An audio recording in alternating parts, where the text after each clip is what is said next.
Okay, so now what we're going to do is we're going to move on to the exercises, the strength exercises. So this is particularly important to help improve the stability of our knee. If we cannot make our hips, glutes stronger, our legs stronger, we're not going to be able to train hard. So when we have a knee issue or just general weakness and fatigue, we want to build our conditioning up. So it's important we pick exercises that are things that we can do a lot of on a regular basis. So this is what we're going to do.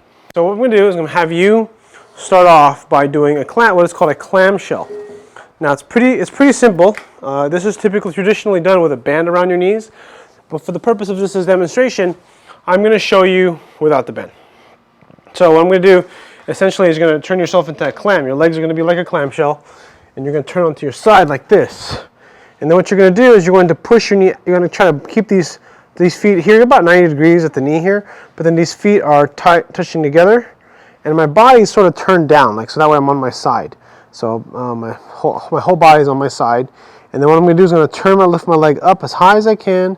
And there's a limit. Now, typically what a good guide for this exercise, when you do this exercise, and I'm doing it's called clamshells, is you don't want to lean back. So typically one of the good guides is to keep your body against a wall. So you can do this. So you can see how I'm doing this, doing maybe probably 30 or 40, or until it burns, and then maybe 5 more. I would just say maybe 20 to 30 repetitions, okay? The thing that's common error with this exercise is this. They'll kind of open up, and this is what I don't want. All right, I want your body to keep your body down, come up, come down, come up, come down. And I do have knee issues in this leg, and it's funny because I can still feel this pretty good. That means that this glute medius is very weak. Let me do a quick comparison here to the right, since I'm doing this anyway. So yeah, I mean I can still feel it, but it's nowhere near, actually no, I can still feel it pretty good. I have pretty weak gluteus medius for sure. And also we got next is we have sidelying abduction. So then what you do next is you're going to go into your side like this.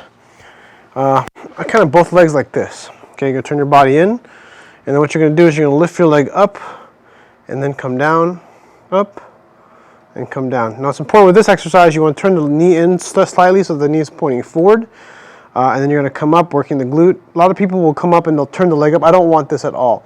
We want to focus on going up like this, and down, this, and down. That way we're really targeting this gluteus medius. Okay?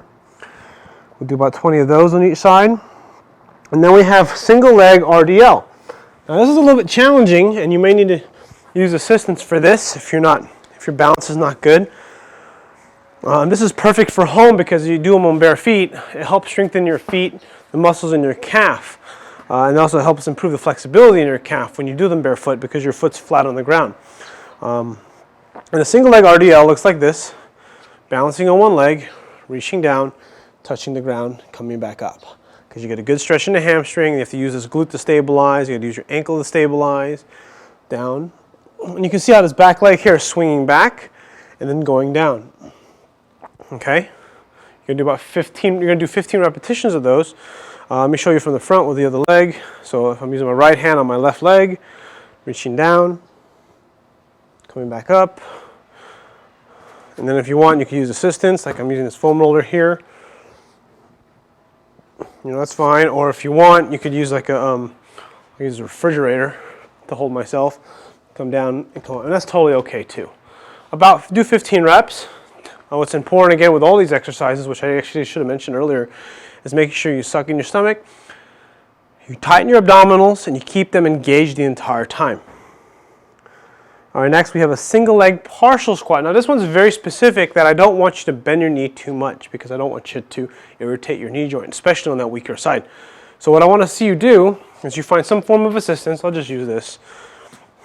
And you're going to just hold this. And what you're going to focus on doing is keeping your foot straight. And then you're going to squat down, bend the knee just a little bit, and then come back up. Okay, that's all you're going to do. Keep your stomach engaged, tighten your abs. You know, good posture, keep your chest tall, and you're just going to bend your knee just like this. That's all you have to do. It's a very small range of motion. You know, what I care most about, especially on that weaker side, is that you really focus on getting a good knee bend. A knee bend to feel your quad, not a knee bend to hurt your knee, because we have to build that muscle. Because as you get older and then you continue to ignore it, it's going to get weaker and weaker, so we don't want that.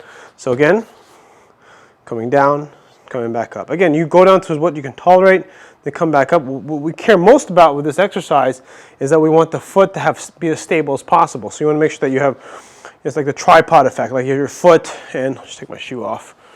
The tripod effect, you know, you have your big toe here, contact with the ground, you have your heel here, and you have the pinky, actually not in the tripod, but actually your heel here, you get your big toe and your pinky toe, and you're sort of creating this arch in your foot. Really, really, really important. Okay? And I want to see about maybe 15 to 20 of these, as long as it doesn't bother the irritated knee. I care more that you're working that quadricep. You know, I don't know if you've ever done leg extensions, but we're kind of doing an alternative to leg extensions.